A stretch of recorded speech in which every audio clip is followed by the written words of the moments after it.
Well, Matt, you're coming home to the Heat after getting a release early. Tell us about the discussions and how it came about.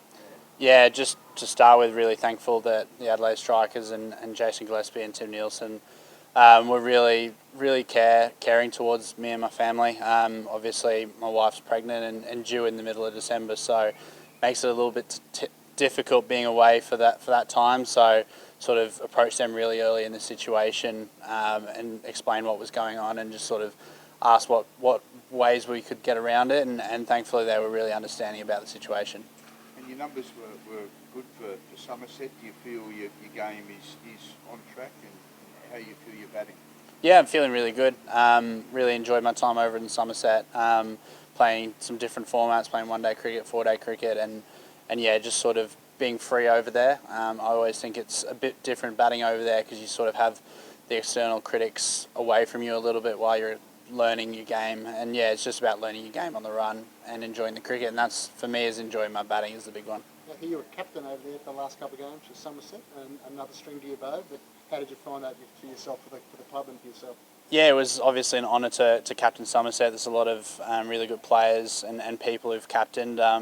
But for me, it was just about trying to be myself and captain. It was a tough scenario, seeing as we'd lost a lot of guys to the 100 and injury, and we had a really young side over there. So it was a great learning opportunity for me in my first professional captaincy journey to captain them. And unfortunately, we couldn't get a win while I was playing. But yeah, it was a great learning opportunity. Do you think? I'm sorry, Steve. And just on that, you feel like now you're very much you're growing again, you're evolving again. You're 2 years since you went to the Strikers, you've come back now. You feel like you've evolved and growing as a cricketer, as a person? Yeah, I think the main thing for me is trying to grow as a person. Cricket's all well and good to be performing, but at the end of the day, we're all people. And to be a good person is probably the big one for me. Cricket, I've always loved my cricket. I've always loved thinking about the game in different ways and trying to add to whoever's captain while I'm on the field. So hopefully I can keep adding to that and learning from the captains.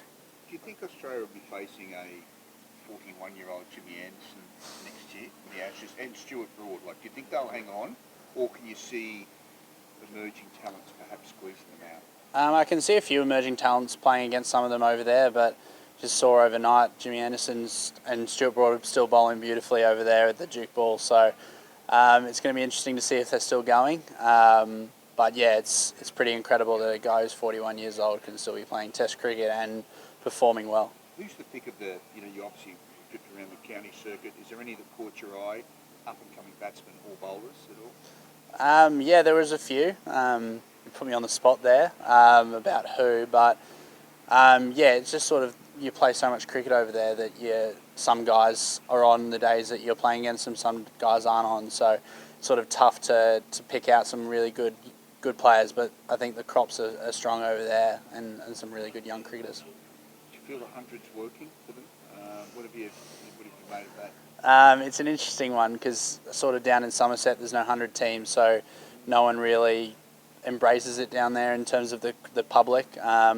Talking to a few of the players, it can be, I think they enjoy the franchise side of it compared to their club stuff, and similar to the Big Bash over here doing what we did a few years ago. Now they're trying to build on that, but yeah, it's tough to watch sometimes because you don't really understand the graphics, and I think if they updated that a little bit, it might be a bit easier to understand. But I think it's for me, it's just a 2020 with a few less balls.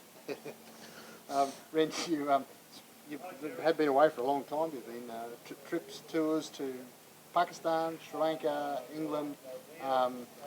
Coming back, say, what's the first thing you're going to do? You said you've already done these.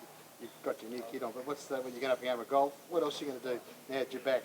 Is there much of a break before you get into cricket stuff? That's probably up to Wade, and we haven't had that discussion about when I have to come back into training and stuff. But no, I think for me it's just being back with my family. My dog was a big one. Seeing him last night was really exciting after 5 months away. He was whining. He slept on our bed the whole night. So no, it was exciting seeing our family and yeah, just getting back into life in Brisbane and the way the Brisbane is. Just on T20, so it's the Strikers, and it's been interesting traffic between Adelaide and Brisbane, with Winnie going one way and you coming back the other way.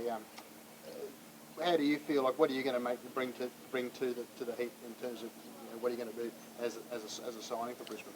It's sort of like Lenny and I have just traded, but without the official trade. No, I just want to try and bring what I bring as a smile on my face.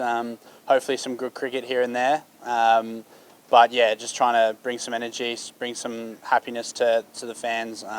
It's always what I try and bring to the crowd, and yeah, hopefully some performances on the board. So on that too, the draft coming up, you've already been using his time this morning, being jet lagged, have a chat to Wade about who you've seen in England.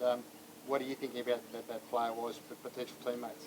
Yeah, I think there's obviously a lot of guys in that draft, probably more than what would be normally if it was just sort of signing people on. But yeah, it's an interesting concept. I'm really excited to watch that on Sunday. But yeah, I've tried to give my little 2 cents worth to Wade. I'm not sure he'll listen to me because I can speak some dribble sometimes. But obviously, it's a tough decision for them, and seeing the strategy that they'll play out.